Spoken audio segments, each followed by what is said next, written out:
Hi, how are you all? I hope that all of you are doing well. तो बच्चे, आज के ये जो सवाल है इसमें हम बात करते हैं। एक पार्टिकल है, आपको दे रखा है सवाल। पहले मैं आपको थोड़ा समझा देता हूँ। तो ये आप जब इसको पढ़ोगे या आपने अटेम्प्ट करने की कोशिश करोगे तो थोड़ा सा ऐसा लगेगा कि अरे यार, ये तो समझ में ही नहीं आ रहा है। तो ये है क्या कि एक बॉल है, ये आपने ऐसे फेंक दिया यू नॉट से एट एन एंगल अल्फा। दूसरी बॉल आपने एग्जैक्टली यहाँ से फेंका, और ये कितने से फेंका आपने? यू नॉट से फेंका। और सवाल ये कह रहा है कि जब ये अपना पाथ लेगा तो ये तो प्रोजेक्टाइल ही लेगा। ठीक है, ये तो प्रोजेक्टाइल है, पैराबोलिक पाथ लेगा। तो ये जब ये अपने टॉप मोस्ट पॉइंट पे है, तब ये इसके जाके कोलाइड कर रहा है। कौन से वाला? ये वाली। ये इसको फर्स्ट बॉल मान लो, मैं ये सेकंड बॉल। तो ये जब फर्स्ट यहाँ है, सेकंड इसके साथ कोलाइड कर रहा है।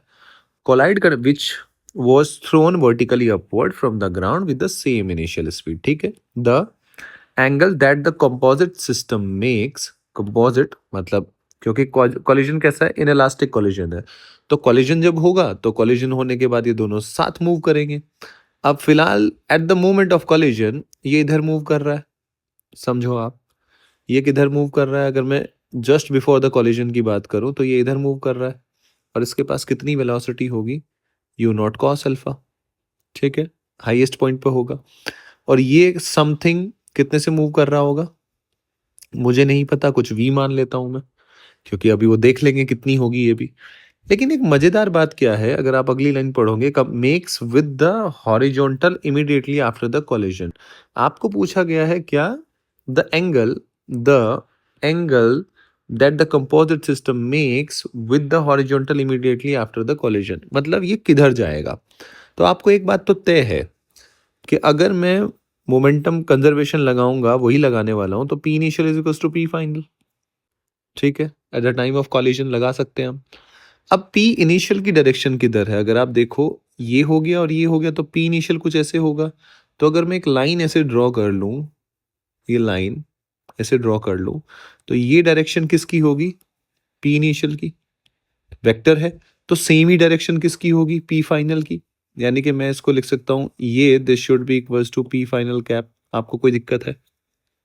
अरे मैग्नीट्यूड मैग्नीट्यूड अलग अलग, उसकी बात नहीं कर रहा, मैं डायरेक्शन की बात कर रहा हूँ भाई। वेक्टर है तो डायरेक्शन तो सेम ही होगी ना। तो मेरा काम हो गया। मतलब मुझे हॉरिजॉन्टल के साथ एंगल निकालना है, this theta. So my this theta, tan theta will be equals to v by u not cos alpha. काम खत्म। तो v मुझे निकालना है, तो v कैसे निकालूंगा मैं? V square will be equals to u square plus two a S.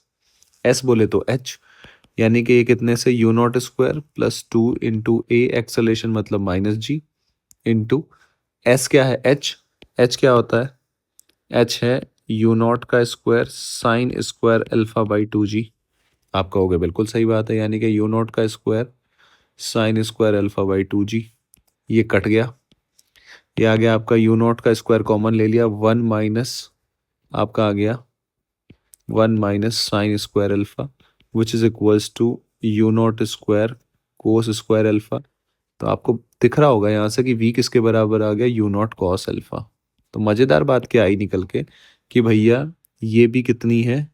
You not cos alpha. इसका मतलब जब आप इसको डिवाइड करोगे, u not cos alpha, this comes out to be one.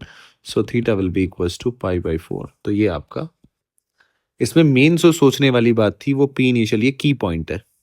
अगर आप थॉट प्रोसेस की बात करें कि दिमाग में क्या आना चाहिए, तो ये तुम्हारा थॉट प्रोसेस है। ये वाला ये की है जो दिमाग में आनी चाहिए। ये जैसे ही तुम्हें दिमाग में आ जाएगा, तुम्हारा सवाल ये बन जाएगा। आई होप कि आपको ये सवाल अच्छा लगा हो, कुछ नई बात, कुछ नए तरीके से आपको सोचना आया हो। तो सीखते रहिए और चैनल को शेयर करिए और सब्सक्राइब करिए।